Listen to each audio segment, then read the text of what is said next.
Hello everyone, నేను మీ doctor ప్రశోభ్.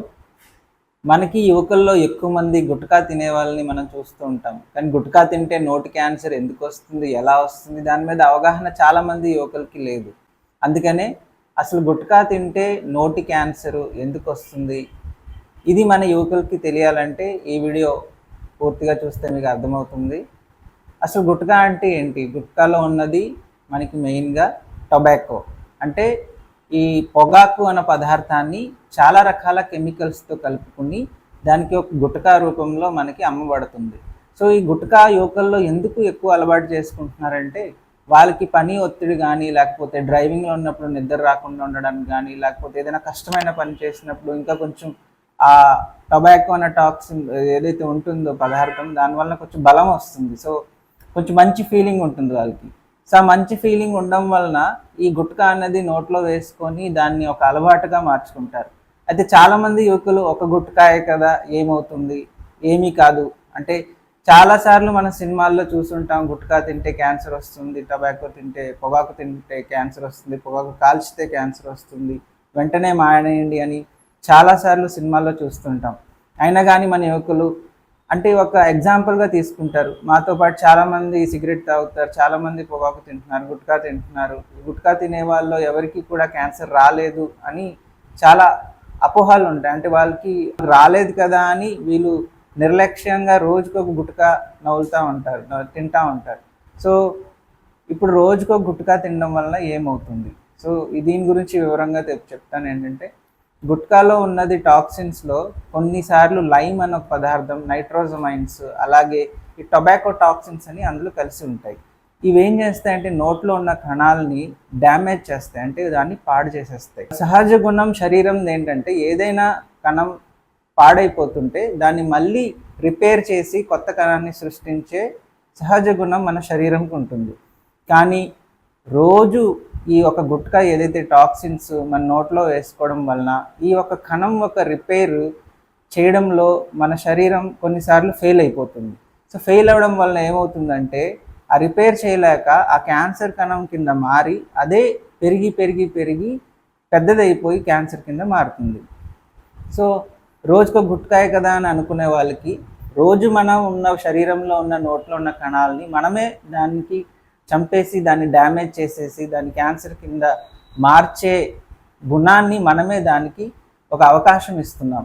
So అందుకని ఈ ఒక్క గుట్కాలో ఉన్న టాక్సిన్స్ వలన మన నోటికి ఏదైతే అలవాటు లేని ఈ కెమికల్స్ కానీ, ఈ టాక్సిన్స్ కానీ ఈ సెల్స్ని డ్యామేజ్ చేయడం వలన ఏ రకమైన డ్యామేజ్ జరుగుతుంది? చాలామంది తెలియదు ఏంటంటే మన ఏదైనా కణం డ్యామేజ్ అయిందనుకో దాన్ని రిపేర్ చేయడానికి డిఎన్ఏ హెల్ప్ చేస్తుంది. సో ఎప్పుడైతే మన డిఎన్ఏ డ్యామేజ్ అయిపోతుందో ఈ డిఎన్ఏ డ్యామేజ్ వలన ఈ ఒక్క కంట్రోల్ ఏదైతే కొత్త కణాన్ని సృష్టించే ఒక పద్ధతిని మన శరీరం కోల్పోతుంది. సో ఈ డిఎన్ఏ డ్యామేజ్ అన్నది ఖచ్చితంగా ఈ గుట్కా తినడం వలన జరుగుతుంది. సరే, ఇప్పుడు గుట్కా తింటే చాలామందికి క్యాన్సర్ రావట్లేదు కదా అని మనం అంటూ ఉంటాం. అంటే ఒక్కొక్క శరీరానికి ఒక్కొక్క గుణం ఉంటుంది. కొంతమంది శరీరానికి ఏంటంటే ఒక 2-3 గుట్కాలు 2-3 సంవత్సరాలు తిన్నా కానీ చాలా త్వరగా ఆ ఒక శరీరం ఒక గుణం అంటే రిపేర్ చేయలేక డిఎన్ఏ డ్యామేజ్ ఫాస్ట్గా జరుగుతుంది. కొంతమంది శరీరం కొంచెం గట్టి శరీరం అని చెప్తాం కదా, సో వాళ్ళకి ఏంటంటే కొంచెం డిఎన్ఏ కొంచెం బలంగా ఉంటాయి, వాళ్ళు ఎంత తిన్నా కానీ వాళ్ళు క్యాన్సర్ రాకపోవచ్చు కూడా. కానీ అలా అని ఎవరి డిఎన్ఏ స్ట్రాంగ్ ఎవరి డిఎన్ఏ వీక్ అది మనం నిర్ణయం చేసుకోలేము. ఎందుకంటే అది ఒక్కసారి అలవాటు చేసుకొని తిన్న వాళ్ళకే, వచ్చిన వాళ్ళకే మనం పరిగణనలో తీసుకొని చెప్తాం. కానీ మా స్టడీస్లో ఎంత గట్టి డిఎన్ఏ అయినా, ఎంత వీక్ డిఎన్ఏ అయినా కానీ వాళ్ళ లైఫ్ స్పాన్లో ఏదో ఒక టైంలో ఈ యొక్క క్యాన్సర్ రావడం ఖాయం. అయితే ఇప్పుడు గుట్కా తినే వాళ్ళకి నోట్లో క్యాన్సర్ లక్షణాలు ఏంటి? యూజువల్గా గుట్కా తినే వాళ్ళు ఏంటంటే ఈ ఫస్ట్ మొదలవడం ఒక వైట్ ప్యాచెస్తో మొదలవుతూ ఉంటుంది. వైట్ ప్యాచెస్ అంటే ఒక తెల్ల పొరలా మొదలవుతూ ఉంటుంది. తెల్ల పొర మొదలవుతుంది కదా అని మీరు ఇంకా దాన్ని కంటిన్యూ చేస్తే మాత్రం, ఈ గుట్కా తినడం కంటిన్యూ చేస్తే మాత్రం అది క్యాన్సర్ కింద మారే అవకాశాలు. నెక్స్ట్ స్టెప్ కింద ఏంటంటే అదొక ఎర్ర మచ్చగా మారుతుంది. ఈ ఎర్ర మచ్చ తర్వాత వచ్చిన స్టేజే ఒక పుండు, ఒక గాయం. ఈ గాయం ఏంటంటే యాక్చువల్గా ఏ పుండైనా సరే మన శరీరంలో ఒక 1-2 వారాలు మించినవి ఉండవు, అవి మానిపోతుంటాయి. కానీ ఈ గుట్కా తినే వాళ్ళలో ఈ తెల్ల మచ్చ కానీ ఎర్ర మచ్చ కానీ తర్వాత పుండు కింద మారి 2 వారాల పైన అలాగే ఉంది అనుకుంటే మాత్రం ఖచ్చితంగా అది క్యాన్సర్ లక్షణాలు కావచ్చు. చాలామంది ఏంటంటే నెగ్లెక్ట్ చేసేస్తారు, దాన్ని పట్టించుకోరు. ఎందుకు పట్టించుకోరు అంటే అది నొప్పి ఇవ్వదు, ఈ ఇనీషియల్ స్టేజ్ ఏదైతే ఉంటుందో. సో నొప్పి ఇవ్వకపోవడం వలన అదేం చేస్తుందిలే మనల్ని, మచ్చే కదా అని నిర్లక్ష్యం చేసేస్తారు. సో నిర్లక్ష్యం చేస్తే మాత్రం అది ముదిరిపోయే అవకాశాలు ఉంటుంది. దాని తర్వాత ఎప్పుడైతే పుండు కింద మారిందో దాని తర్వాత అది స్ప్రెడ్ అవ్వడం మొదలవుతుంది. ఎక్కడెక్కడ స్ప్రెడ్ అవుతుంది అంటే నాలిక, అంటే సపోజ్ మన నోట్లో ఉన్న భాగాల్లో దవడ కానీ, ఈ నాలుక కానీ, ఈ పళ్ళ చిగురులు కానీ అక్కడికి స్ప్రెడ్ అయిపోతూ ఉంటుంది. సో లాస్ట్లో కొన్నిసార్లు మనకి మెడలో ఉన్న పిక్కలు కూడా స్ప్రెడ్ అయ్యే అవకాశాలు ఉంటాయి. మనం ఎక్కువసార్లు గుట్కా తినే వాళ్ళలో ముఖ్యమైన లక్షణాలు అంటే వాళ్ళు ఏం చెప్తారు కంప్లైంట్ అంటే నోరు తెరవలేకపోవడం. ఎందుకు నోరు తెరవలేకపోతున్నారంటే మన బాడీ ఎప్పుడైతే ఈ రిపేర్ చేస్తుంటుందో సెల్స్ని, అందులో ఫైబ్రోసిస్ అంటాం, సబ్మ్యూకోజల్ ఫైబ్రోసిస్, అంటే ఆ కణాలు గట్టి పడిపోతూ ఉంటాయి. సో గట్టి పడిపోతే ఏంటంటే ఎలాస్టిసిటీ కోల్పోతుంది, నోరు ఒక ఎలాస్టిక్ గుణాన్ని కోల్పోయి ఫైబ్రోసిస్ అంటే గట్టిగా అయిపోతుంది. గట్టిగా అయిపోవడం వల్ల చాలామంది గుట్కా తినేవాళ్ళు ఫస్ట్ కంప్లైంట్ చేసేది ఏంటంటే నోరు తెరవలేకపోవడం. నోరు తెరవలేకపోవడం అన్నది ఫస్ట్ లక్షణంగా చెప్పుకుంటాం. ఒకవేళ ఈ నోరు తెరవలేకపోవడం అని ఎవరైనా కంప్లైంట్ చేసి దాన్ని నిర్లక్ష్యం చేస్తే మాత్రం ఖచ్చితంగా అది క్యాన్సర్ కింద మారే అవకాశాలు చాలా చాలా ఉంటాయి. ఇప్పుడు మీకు గుడ్ న్యూస్ ఏంటంటే ఇందులో ఎవరికైనా ఇలాంటి తెల్ల మచ్చలు కానీ లేకపోతే నోరు తెరవలేకపోవడం కానీ ఇలాంటి లక్షణాలు ఉన్నప్పుడు గుడ్ న్యూస్ ఏంటంటే మీరు వెంటనే కానీ ఈ పొగాకుని కానీ గుట్కా కానీ మానేస్తే మళ్ళీ ఈ క్యాన్సర్ వచ్చే అవకాశాన్ని మీరు 100% తగ్గించే అవకాశాలు ఉంటాయి.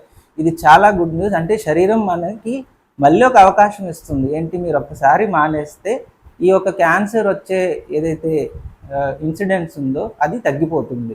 సో అందుకని అందరూ గుర్తుపెట్టుకోవాల్సింది ఏంటంటే గుట్కా తినడం వలన ఖచ్చితంగా క్యాన్సర్ వస్తుంది. ఇది కొంచెం ఎర్లీ సైన్స్లో ఏంటంటే తెల్లమచ్చలు, నోరు తెరవలేకపోవడం అన్న సైన్స్ ఉన్నప్పుడు దీన్ని మానేస్తే ఇది మీ ఒంటికే మంచిది, అది గుర్తుపెట్టుకోవాలి. అలాగే దీని తర్వాత స్టెప్స్ ఏంటంటే వాళ్ళకి ఎప్పుడైతే అది క్యాన్సర్ కింద మారిపోతుందో అప్పుడు వాళ్ళకి చాలా లక్షణాలు బయటపడతా ఉంటాయి. ఎటువంటి లక్షణాలు అంటే నోట్లో నుంచి రక్తం కారడం. రక్తం ఎక్కడి నుంచి కారుతుంది అంటే నోట్లో కొన్ని పుండ్లు మొదలవుతూ ఉంటాయి. ఆ పుండ్లు ఏంటంటే చాలా వరకు నొప్పి లేకుండా ఉంటాయి. ఆ పుండ్లు మనం చాలాసార్లు నిర్లక్ష్యంగా దాన్ని వదిలేస్తూ ఉంటాం, ఎందుకంటే అది నొప్పి ఇవ్వదు.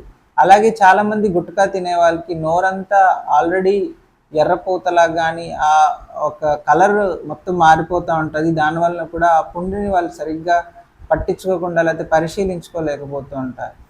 ఈ పుండుని కానీ మనం ఒక ధ్యాసతో బ్రష్ చేసేటప్పుడు మనం లోపల పరిశీలన చేసుకుంటే మాత్రం ఏదైనా చిన్న గాయం ఉండి అది వెంటనే మనం కనిపెడితే మాత్రం ముందుగానే దానికి మనం ట్రీట్మెంట్ తీసుకునే అవకాశం ఉంటుంది. అలాగే తినడానికి ఇబ్బంది పడుతూ ఉంటారు. అంటే ఎప్పుడైతే గుట్కా తినే వాళ్ళలో క్యాన్సర్ ఎప్పుడైతే మొదలవుతుందో ఇది పక్కన ఉన్న ఆర్గన్స్ లైక్ నాలుకని కానీ, దవడకు కానీ, చిగురుకు కానీ ఇది తినేస్తూ ఉంటుంది. సో తినేయడం వల్ల ఏమవుతుందంటే అన్నీ అతుక్కుపోతూ ఉంటాయి. అంటే అంత ఫ్రీగా మాట్లాడలేరు, నత్తిగా మాట్లాడడం, తర్వాత తినడానికి మింగడానికి ఇబ్బంది పడడం, ఇవన్నీ ఒక గుట్కా తినే వాళ్ళలో నోటి క్యాన్సర్ లక్షణాల కింద వస్తుంటాయి.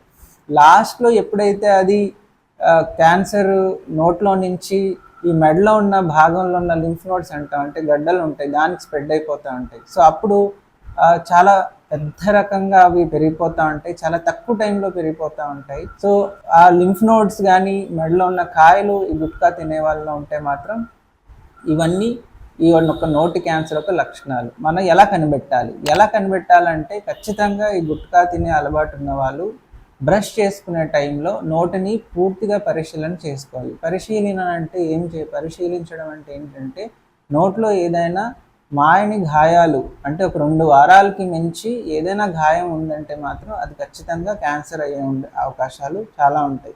అందుకని ఏదైనా గాయం మన ఒంట్లో 2 వారాలు లోపే తగ్గిపోతుంది, తగ్గకపోతే మాత్రం అది క్యాన్సర్ లక్షణాలు అయి ఉండవచ్చు. అలాగే ఎక్కడి నుంచైనా బ్లడ్ చిగురు నుంచి రక్తం కారడం కానీ లేకపోతే బ్రష్ చేసేటప్పుడు రక్తం పడటం కానీ ఇలాంటివి ఉన్నప్పుడు మాత్రం ఖచ్చితంగా నోరు పరిశీలన చేసుకోవాలి. ఒకవేళ మీరు చేసుకోలేకపోతున్నారు, మీరు ఇబ్బంది పడుతున్నారంటే ఖచ్చితంగా మీ దగ్గరలో ఉన్న డెంటల్ డాక్టర్ కానీ ఏదైనా ఒక డాక్టర్తో మీరు పరిశీలన చేయించుకుంటే మనం ఈ క్యాన్సర్ని మనం ముందుగానే కనిపెట్టి దానికి ఏదైనా చికిత్సా విధానాన్ని మనం మీకు అందజేయగలుగుతాం. లేదు ఇవన్నీ మేము పడలేము, మేము చూసుకోలేము అనుకుంటే వెంటనే ఈ గుట్కా తినడం మానేయండి. మీకు ఏం గోలా ఉండదు, ఎవరి దగ్గరికి వెళ్ళనవసరం లేదు. మీ ఆరోగ్యం మీ చేతిలోనే ఉంటుంది. గుట్కా తినడం ఎలా మానేయాలి? చాలామందికి ఒక అడిక్షన్ కింద ఉండిపోతుంది. సో ఈ అడిక్షన్ నుంచి బయటపడడం ఎలా? మనకు తెలుసు మనం ఎలా అలవాటు చేసుకున్నామంటే చాలామంది యువకులు ఏదైతే డ్రైవింగ్లో కానీ పనిలో ఉన్నప్పుడు దీన్ని ఒక ఫ్రెండ్స్ ద్వారా పీర్ అంటాం, అంటే ఫ్రెండ్స్ ఎవరో ఒకరు అలవాటు చేస్తారు.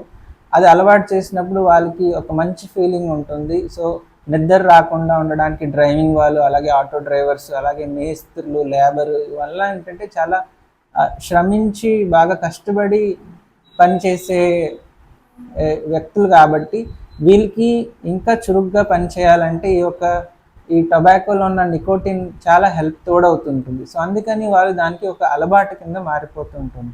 సో ఈ అలవాటు నుంచి ఫస్ట్ బయటకు పోవాలంటే మన ఫ్రెండ్స్, మన ఫ్యామిలీ కౌన్సిలింగే చాలా ఇంపార్టెంట్. అంటే తోటిగా ఉన్న ఫ్రెండ్సే రిపీటెడ్గా, అంటే మళ్ళీ మళ్ళీ ఇది తింటే క్యాన్సర్ వస్తుంది అని మనం చెప్పగలగాలి. ఆల్రెడీ మాలాంటి డాక్టర్స్ ఇలా సోషల్ మీడియా రూపంలో మీకు ఈ యొక్క ఏదైతే గుట్కా తినడం వల్ల క్యాన్సర్ వస్తుందన్న అవేర్నెస్ వీడియోస్, అలాగే సినిమా థియేటర్లో చాలా చాలా హోర్డింగ్స్, రీల్స్లో పదే పదే చెప్పబడుతుంది. కానీ దీన్ని ఎవరు పట్టించుకోరు, దీన్ని ఒక నిర్లక్ష్యంగా వదిలేస్తుంటారు. కానీ ఫ్యామిలీ కౌన్సిలింగ్, మన ఇంట్లో వాళ్ళు ఎవరైనా బాగా ఉండేవాళ్ళు కానీ చెప్పగలిగితే, ఫ్రెండ్స్ కానీ చెప్పగలిగితే ఖచ్చితంగా కొంతమంది వింటారు. అలాగే అందులో ఉన్న ఈ నికోటిన్కి అలవాటు పడిన వాళ్ళు ఎవరికైనా క్రేవింగ్స్, అంటే దాన్ని గుట్కా తినాలనేటప్పుడు ఇప్పుడు చాలా చ్యూయింగ్ గమ్స్ వచ్చేసినాయి, నికోటిన్ గమ్స్. ఏదైనా చ్యూయింగ్ గమ్ ఎప్పుడైనా తినాలనిపించినప్పుడు ఆ చ్యూయింగ్ గమ్ వేసేసుకుంటే మీకు మళ్ళీ గుట్కా తినాలన్న ఫీలింగ్ రాదు. ఇప్పుడు నికోటిన్ ప్యాచెస్ కూడా వచ్చేసినాయి. కొంతమందికి క్రానిక్గా, అంటే రోజుకి ఒకటి కాదు రోజంతా నమిలే వాళ్ళు ఉంటారు. అలాంటి వాళ్ళకి నికోటిన్ ప్యాచెస్ వచ్చేసినాయి. అంటే శరీరంకి ఒక ప్యాచ్ కానీ అంటిస్తే అందులో నుంచి స్లోగా నికోటిన్ రిలీజ్ అవుతూ ఉంటుంది. వాళ్ళకి ఆ ఫీలింగ్ అలాగే మెయింటైన్ చేస్తూ ఉంటుంది. సో ఇది ఒక స్లోగా ఒక బిహేవియరల్ థెరపీ లాగా మనం వాళ్ళలో మార్పు తీసుకురాగలగాలి. దీంట్లో అందరూ భాగస్వామ్యం ఉండాలి. అంటే friends, family, society, social media, doctors అందరూ దీనికి తోడ్పడితే ఖచ్చితంగా ఈ గుట్కా ఒక బారిన పడిన వాళ్ళని మనం కాపాడగలుగుతాం. సో ఈ వీడియో తప్పకుండా మీ ఫ్రెండ్స్ అందరితో షేర్ చేసి, ఎవరైనా గుట్కా తినేవాళ్ళు ఉంటే మాత్రం ఈ క్యాన్సర్ బారిన పడకుండా వాడిని కాపాడగలగాలి అని అనుకుంటే మాత్రం ఈ వీడియోని షేర్ చేసి, సబ్స్క్రైబ్ చేసి పూర్తిగా దీన్ని చూడాలని ఆశిస్తున్నాను. సర్వే జన సుఖినో భవంతు.